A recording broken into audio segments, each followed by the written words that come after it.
Hey everybody, I'm Dan McClellan. I'm a scholar of the Bible and religion. Let's take a look at a video.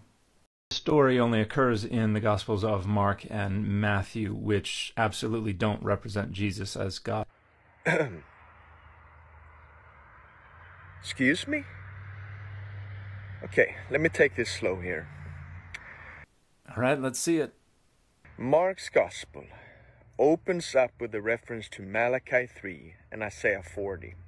Well, you're close, but you're missing that the Greek of the first part of the Malachi quotation is actually closer to the Septuagint version of Exodus 23:20 than it is to the Septuagint version of Malachi 3.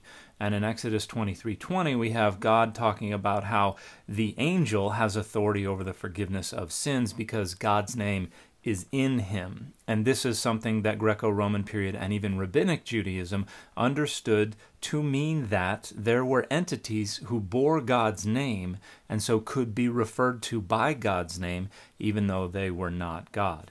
Now, in this part of Mark, the angel is John the Baptist. However, as we're going to see, the identities of the people being referred to by these different quotations is intentionally ambiguous, precisely to create a situation where you're conflating and also distinguishing identities for the sake of the author's rhetorical goals related to Christology, which are more about ambiguity than clarity.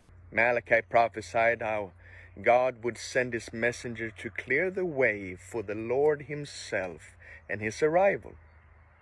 And Isaiah, he prophesied, "Clear ye in the wilderness the way of the Lord, Yahweh." Yes, the Hebrew of Isaiah 40 uses the tetragrammaton Adonai.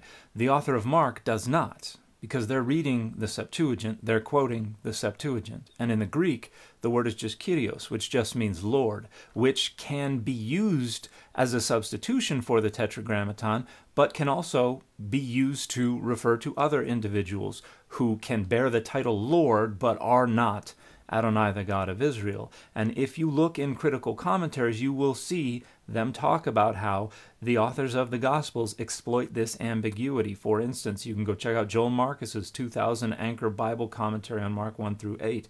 You can check out M. Eugene Boring's NTL commentary on Mark. You can look at his 1999 paper, Mark and Christology, God Language for Jesus. You can look at Adela Yarborough Collins's Mark commentary in the Hermeneia commentary series. You can look at Daniel Johansson's paper reviewing the scholarly trends on the identity of Jesus in the Gospel of Mark.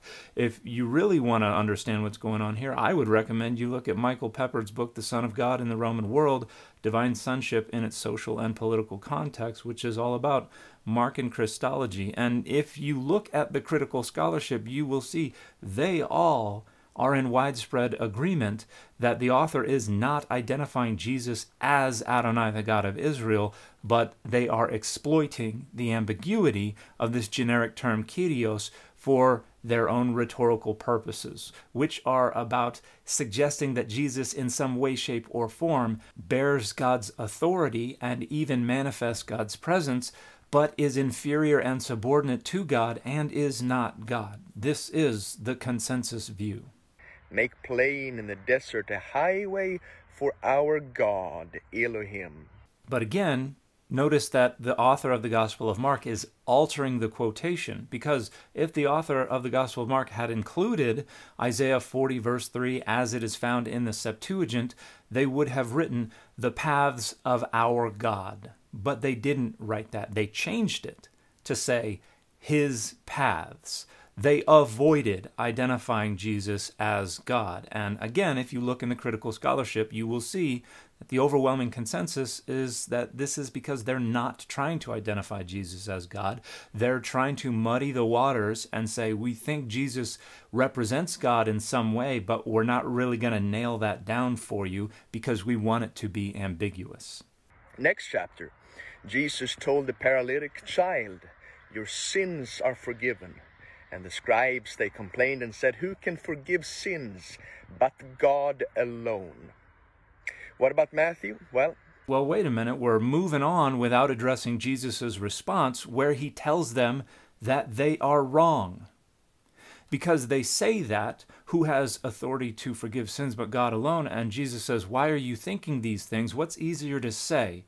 your sins are forgiven, or rise, take up your mat and walk, but so that you might know, because obviously they don't know something, and Jesus is doing something so that they will learn a fact that they don't already know. What is that fact? That the Son of Man has authority on earth to forgive sins. He then turns to the paralyzed man, says, rise, take up your mat and walk, and he does. The point being, you didn't know something. I just dropped some knowledge on you.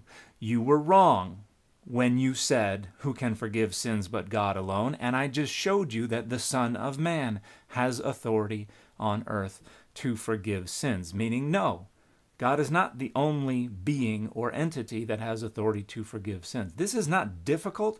You just have to want to understand the author on their own terms rather than force the author to agree with your terms. And that is the biggest problem with your hermeneutic. What about Matthew? Well, chapter 1. The angel of the Lord told Joseph that Mary will bear a son, and you are to name him Jesus, for he will save his people from their sins. Matthew continues that all this took place to fulfill what has been spoken by the Lord through the prophets. Look, the virgin shall become pregnant and give birth to a son, and they shall name him Emmanuel, which means God is with us. And not a single word of this in any way, shape, or form whatsoever identifies Jesus as God. If you go look in Isaiah, Emmanuel was to be the name that was going to be given to a human child, not to identify that child as God themselves, but to identify that child as a sign that God was among them. And again, this is the overwhelming academic consensus. You can go look at all of the critical commentaries. I would highly recommend Luz's Hermeneia commentary on Matthew 1 through 7, or Culpepper's 2021 New Testament Library commentary, which is very good. And the fit for this video has been Daredevil.